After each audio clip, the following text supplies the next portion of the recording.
অত্যন্ত দুঃখের সঙ্গে বলছি, প্রথম দিন থেকে তিনি ঘুমানো স্টার্ট করে দিয়েছেন, অলসতা দেখাচ্ছেন। ইসলাম জেলের মধ্যে আছে, শওকত মোল্লা সাহেব আরাবুল ইসলামের বিরুদ্ধে বলছেন। আমরা পরে হয়তো এটাও দেখতে পাবো আরাবুল ইসলাম আবার জেল থেকে বার হয়ে এই শওকত মোল্লারা কতটা দুর্নীতি করেছে, কত টাকা ভাঙড় থেকে তুলেছে, সেটাও হয়তো আমরা শুনতে পাবো। আরাবুল ইসলাম নাকি 1,30,00,000 টাকার দুর্নীতি করেছে, কি বলবেন? দেখেন, আমরা সর্বোপরি তৃণমূল কংগ্রেস এবং বিজেপির বিরুদ্ধে আমরা লড়াই করছি মানুষের জন্য।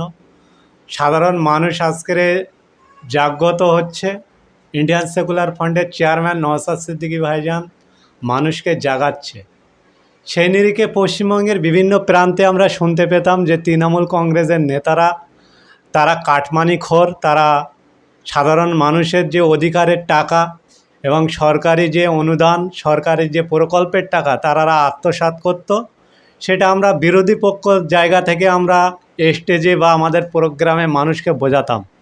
আজকের শওকত মোল্লার মতন মানুষরা আমরা দেখেছি কাদের বিরুদ্ধে অভিযোগ করছেন, নিজেদের দলের নেতাদের বিরুদ্ধে অভিযোগ আনছেন। মানে সেই এক কথায় ভূতের মুখে রাম রামের মতন। আজকের আরাবুল ইসলাম জেলের মধ্যে আছে, শওকত মোল্লা সাহেব আরাবুল ইসলামের বিরুদ্ধে বলছেন। আমরা পরে হয়তো এটাও দেখতে পাবো আরাবুল ইসলাম আবার জেল থেকে বার হয়ে এই শওকত মোল্লারা কতটা দুর্নীতি করেছে, কত টাকা ভাঙড় থেকে তুলেছে, সেটাও হয়তো আমরা শুনতে পাবো। আমরা আশা করছি সমস্ত রাজনৈতিক স্তরের মানুষরা যাতে মানুষের জন্য পরিষেবা দেয়, সেই দিকে লক্ষ্য রাখার জন্য রাজনীতি করা প্রয়োজন। তারপরেও বলি, আজকের শওকত মোল্লারা স্বীকার করেছেন যে তৃণমূল কংগ্রেসের নেতারা তারা সাধারণ মানুষের যে অধিকার, সেই অধিকার থেকে বঞ্চিত রেখে টাকার বিনিময়ে অঞ্চলের প্রধান নির্বাচিত করেছে, সেটা হচ্ছে শওকত মোল্লা সাহেবরা বলছেন। এর থেকে পরিষ্কার মানুষের যে অধিকার সেটা নিয়ে সিনেমিলির তৃণমূল কংগ্রেস খেলে, সেটাই স্পষ্ট। আগামী দিনে এর যোগ্য জবাব ভাঙড় সহ পশ্চিমবঙ্গের মানুষ দেবে বলে আমরা আশা করছি। আচ্ছা, কিছু একটা গোপন সূত্রের খবর যে বিধায়ক শওকত সাহেব নাকি ভাঙড়ে 2026-এর বিধানসভায় দাঁড়াচ্ছেন। যদি দাঁড়ায় তাহলে কি আইএসএফ জিততে পারবে? দেখেন, রাজনৈতিক স্তর প্ল্যাটফর্ম, সমস্ত রাজনৈতিক দলের একটা এজেন্ডা থাকে, তৃণমূল কংগ্রেসের একটা এজেন্ডা থাকে। নির্বাচনে অংশগ্রহণ করার স্বীকৃতি ভারতবর্ষের সংবিধান দিয়েছেন। তিনি যদি মনে করেন ভাঙড়ে দাঁড়াবে, তার রাইট আছে। তারপরে আপনি যে প্রশ্ন করলেন যে জিততে পারবে কি আইএসএফ হারবে, এটা তো মানুষ নির্বাচিত করবে। আমরা দলতন্ত্রের উপর বিশ্বাসী নয়, আমরা গণতন্ত্রের ওপর বিশ্বাসী। কোনো দলের নেতা বা কোনো নেত্রী বলে দিল যে ওইখান থেকে ও দাঁড়িয়ে গেছে জিতে যাবে, এতে আমরা বিশ্বাসী নয়। ভাঙড়ের মানুষের উপরে আমাদের পূর্ণ আস্থা আছে। ভাঙড়ের মানুষ ইন্ডিয়ান সেকুলার ফ্রন্টকে একটা সময় নূতন একটা সূর্য উদয় করে দেখিয়েছিল। তার ফল হচ্ছে নওশাদ সিদ্দিকী। তিনি বিধানসভার মধ্যে গিয়ে ভাঙড় সহ পশ্চিমবঙ্গের খেটে খাওয়া অসহায় মজদুর মানুষ, জাতি ধর্ম বর্ণ নির্বিশেষে সমস্ত স্তরের মানুষের জন্য আওয়াজ তুলছেন। ভাঙড়ের মানুষ যদি মনে করে যে কোনো একটা শওকত মোল্লা বা কোনো একজন নটোরিয়াস ক্রিমিনালকে তেনারা জেতাবেন, সেটা ভাঙড়ের মানুষ ঠিক করবেন। এতে আমি এখন মন্তব্য করব না। কিন্তু একটা কথা, ভাঙড়ের মানুষকে যেভাবে, ভাঙড়ের মায়ের কোলকে এই শওকত মোল্লাদের নেতৃত্বে যেভাবে খালি করা হয়েছে, ভাঙড়ের সাধারণ যুবকদের যে জীবনগুলো কেড়ে নেওয়া হয়েছে, সাধারণ মানুষ, ভাঙড়ের মানুষ, ভাঙড়ের মা বোনেরা, আপামর জনতা তৈরি আছে আগামী দিনে বিধানসভায় তার যোগ্য জবাব দেবে বলে আমরা মনে করছি। কিছুদিন আগে গত 24শে জুন নবান্নে বাংলার মুখ্যমন্ত্রী একটি সাংবাদিক বৈঠকে বলেছেন যে কলকাতা এবং তার আশেপাশে যে সমস্ত ছোটোখাটো গরিব হকাররা আছে তাদেরকে সেখান থেকে উচ্ছেদ করে দেওয়া হচ্ছে, কি বলবেন? দেখেন, এ রাজ্যের মাননীয় আমরা দেখেছিলাম 2011 সাল থেকে 2016 সাল পর্যন্ত। 11 সালে যখন তিনি আসেন, সেই 11 সাল থেকে 16 সাল পর্যন্ত এই মাননীয়াকে আমরা দেখেছিলাম পশ্চিমবঙ্গের বিভিন্ন প্রান্তে শিল্প উঠতে। কেন? শিল্পাঞ্চল হবে, শিল্প আসবে, কিন্তু শিল্প আসেনি কো। তারপরেও দেখলাম যে বেকারত্ব বেড়েই গেল। তারপরে 2021 সালে তিনি বিবৃতি দিয়েছিলেন, 21, 22, 23-এর দিকে তিনি বিবৃতি দিয়েছিলেন যে আপনারা লেখাপড়া শিখেছেন, আপনাদের চাকরি হয়তো না হতে পারে, কিন্তু নূতন শিল্পর তিনি কথা বলেছিলেন। কি শিল্প? চপ শিল্পর কথা বলেছিলেন, ঘুগনি মুড়ির শিল্পর কথা বলেছিলেন। একাধিক এরকম হকারদের যে হকাররা যে সিস্টেমে চলে সেই শিল্পের কথা তিনি আওয়াজ তুলেছিলেন এবং বাংলার যুবকদেরকে সেই কর্মস্থলকে বেছে নেওয়ার জন্য তিনি আওয়াজ দিয়েছিলেন। আবার আমরা দেখতে পাচ্ছি সাধারণ মানুষ যখন নির্বিঘ্নে আশীর্বাদ দিয়ে 2024-এ তাদের এমপির সংখ্যাটা বাড়িয়ে দিয়েছে, এই মাননীয় দেখতে পাচ্ছি এক কথায় কলমে আমরা দেখলাম সেই হকার সমাজ এবং যারা অসহায় মজদুর মানুষ তারা ভালো স্বাচ্ছন্দ্য চাকরি না পেয়ে স্বাচ্ছন্দ্য পরিষদ আনার জন্য নিজের কর্মজীবিকাকে বেছে নিয়েছেন, সেই সমস্ত কর্মটাকে কেড়ে নেওয়ার জন্য এরকম একটা সিস্টেম চালাচ্ছেন। একটা জিনিস মাননীয়াকে ধন্যবাদ জানাবো, মাননীয়া একটা কথা বলেছেন যে আমাদের বিধায়ক যে আওয়াজটা সবসময় বিধানসভার অভ্যন্তরে বলতেন যে সরকারি প্রপার্টি বিশেষ করে ওয়েটল্যান্ডের উপরে যারা জবরদখল করে আছেন তাদেরকে উচ্ছেদ করার কথা এই মাননীয়া বলেছেন, তাই মাননীয়কে ধন্যবাদ জানাবো।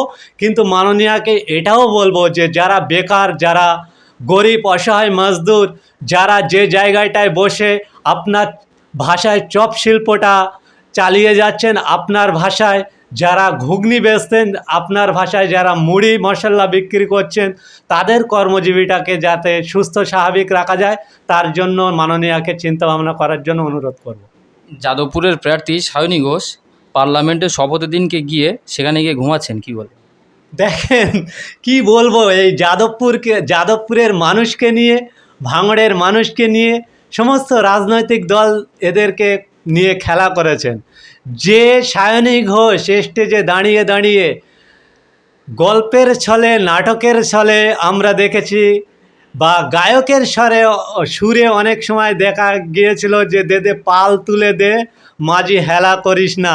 তিনি বলেছিলেন যে আমি মাঝি হব, আপনাদের কোনো অবহেলা করব না, হেলা করব না, মানুষের কথা নিয়ে এমপি সভায় গিয়ে, সংসদ সভায় গিয়ে আমি সাধারণ মানুষের জন্য কথা বলবো, যাদবপুরের মানুষের সুখ দুঃখের কথা তুলব। আমরা অত্যন্ত দুঃখের সঙ্গে বলছি প্রথম দিন থেকে তিনি ঘুমানো স্টার্ট করে দিয়েছেন, অলসতা দেখাচ্ছেন। এই অলসতা কাটানোর জন্য আমি ম্যাডামকে বলবো আপনি ভাঙড়ের সহ যাদবপুরের মানুষের মেজরিটি পার্সেন্ট ভোট নিয়ে আপনি নির্বাচিত হয়েছেন। আপনি প্রথম দিন থেকে যদি অলসতা দেখান, ঘুমিয়ে পড়েন, তাহলে মানুষ আপনার উপর আস্থা রাখবে না। আপনাকে দায়িত্বশীল হতে হবে, ভাঙড় সহ যাদবপুরের ডেভেলপের কথা ভাবতে হবে, কর্মস্থলের দাবি তুলতে হবে, সুস্বাস্থ্যর দাবি তুলতে হবে। যে কথাগুলো ভোটের পূর্বে আপনি স্টেজে দাঁড়িয়ে বলেছিলেন তার বাস্তবায়িত করার জন্য, বাস্তবে রূপ দেওয়ার জন্য আপনাকে চঞ্চল হতে হবে। তার জন্য আপনাকে আমি বলবো যে সুস্থ স্বাভাবিক জীবনে ফিরে এসে মানুষের জন্য লড়াই সংগ্রাম করার জন্য, বিশেষ করে পার্লামেন্টে গিয়ে মানুষের কথা বলে আওয়াজ তুলে মানুষের অধিকার ছিনিয়ে আনুন, ঘুমিয়ে পড়ার চেষ্টা করবেন না বলে আপনাকে ম্যাডামকে আমি বলবো। আচ্ছা, আইএসএফের কর্মীরা বিভিন্নভাবে তাঁরা কেস খাচ্ছেন এবং ভয়ে তৃণমূল জয়েন করছেন, কি বলবেন? দেখেন, এটা তো সংবিধান যে স্বীকৃতি দিয়েছে সমস্ত মানুষের যে কোনো পছন্দের তারা দল করতে পারেন। আজকের যারা তৃণমূল করছেন কালকে যে তৃণমূল করবে এমনটাই নয়। আমরা দেখেছি কংগ্রেস পিরিয়ডে কংগ্রেস করতো সেই মানুষ সিপিএম করেছে, আবার সেই সিপিএম করা মানুষগুলো তৃণমূল কংগ্রেস করেছে, আবার দেখা যাবে তারা অন্য দল করতে পারে। এই রাইটটা কোনো দল দেয়নি, এই রাইটটা দিয়েছে ভারতবর্ষের সংবিধান, বাবা সাহেব আম্বেদকরের রচিত যে সংবিধান সেই স্বীকৃতি দিয়েছেন। আজকের যারা শাসক দলে বা তৃণমূল কংগ্রেসে যাচ্ছেন তারা কতটা ধরে রাখতে পারছেন, এটাই হচ্ছে মূল জিনিস। আজকের যারা যাচ্ছেন তারা কি চিরতরের জন্য তৃণমূল কংগ্রেসটাকে বেছে নিচ্ছেন, এটা হচ্ছে বড় জিনিস। তৃণমূল কংগ্রেসে আজকের যাচ্ছে কেন তার জ্বলন্ত প্রমাণ, জ্বলন্ত উদাহরণ বাংলার মানুষ আজকের দেখতে পাচ্ছে। কেননা এই শাসক এতটাই শোষণ করছে, যারা বাংলার শাসক বিরোধী করছে তাদেরকে কেসের উপর কেস চাপিয়ে দেওয়া হচ্ছে, হয়তো তাদের ভয় দেখানো হচ্ছে, নয়তো তাদের বাড়িঘরদোর ভাঙানো হচ্ছে, নাই তাদের কর্মস্থল থেকে বিরত করার জন্য তাদের কর্মস্থলকে বন্ধ করে দেওয়া হচ্ছে।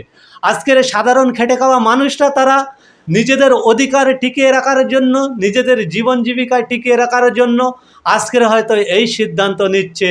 কিন্তু আমরা বিশ্বাস করি মানুষ যেদিন নির্বিঘ্নে তার অধিকার প্রয়োগ করার জন্য, গণতন্ত্রকে প্রতিষ্ঠা করার জন্য নিজের ভোটটা নির্বিঘ্নে দিতে পারবে, সেই দিনে দেখা যাবে তৃণমূল কংগ্রেসের পাশে কতটা লোক ছিল, তার জ্বলন্ত প্রমাণ সেই দিন পাবো আমরা মনে করছি।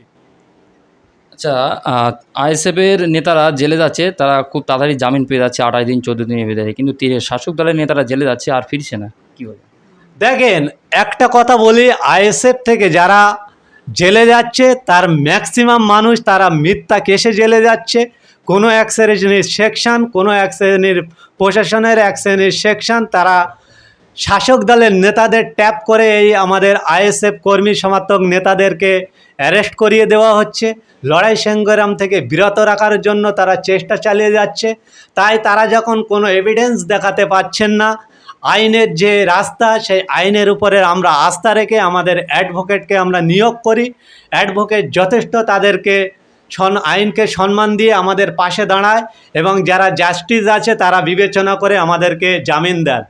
আমরা দেখেছি শাসক দলের একাধিক মিনিস্টার, একাধিক এমএলএ, একাধিক নেতৃত্ববর্গরা এবং প্রাক্তন এমএলএ সহ, জেলা সহ, ব্লক সহ এবং প্রধান সহ একাধিক নেতারা যখন জেলে যায়, আমাদের নেতা কারিমুল ইসলাম ভাই একটা কথা বলে যে আমরা হয়তো বিরোধী করি, আমরা ইন্ডিয়ান সেকুলার আইএসএফ করি, আমাদের জেলে ঢোকারও রাস্তা যেমন আছে, বার হবারও রাস্তা তেমন আছে। আমরা দেখেছি এই শাসক দলের নেতা, মন্ত্রী, মিনিস্টার সহ একাধিক নেতাদের, তারা হয়তো ঢুকছে, তাদের বেরোনির রাস্তাটা তারা আর খুঁজে পাচ্ছেন না। এটাই হচ্ছে ইন্ডিয়ান সেকুলার ফ্রন্ট এবং তৃণমূলের সঙ্গে পার্থক্য। আমরা আইনকে সম্মান জানিয়ে, দেশের সংবিধানকে সম্মান জানিয়ে বলি, আপনারা যতই মিথ্যা কেসে ইন্ডিয়ান সেকুলার ফ্রন্টের নেতা নেত্রীদেরকে ট্যাপ করবেন, আমরা ওই সংবিধানের বইয়ের উপরে আস্থা রেখে, আমাদের যে অ্যাডভোকেটরা তাদের উপর আস্থা রেখে এবং আমাদের দলের চেয়ারম্যান এবং আইন ব্যবস্থার উপর আস্থা রেখে আমরা বলতে পারি এই ভারতবর্ষের এমন কোনো জেল নেই কো আপনারা মিথ্যে কেসে ট্যাপ করে আমাদের সেখানে পচিয়ে রাখবেন। এই শওকত মোল্লা সাহেবরা একটা সময় বলতেন যে আমাদের সঙ্গে লড়াই সংগ্রাম করলে এদেরকে এমন মিথ্যা কেসে পচিয়ে দেব, এরা হয় 6 বছর 7 বছর বার হতে পারবে না। আমরা শওকত মোল্লা সহ তৃণমূল নেতাদেরকে আমরা বলতে চাই, আপনারা চেষ্টা করুন, মিথ্যা কেস দিয়ে ট্যাপ করে ভিতরে রাখার চেষ্টা করুন।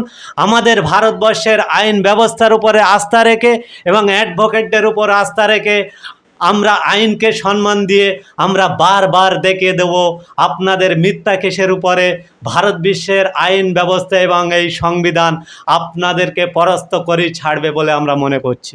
ঠিক আছে দাদা, ধন্যবাদ।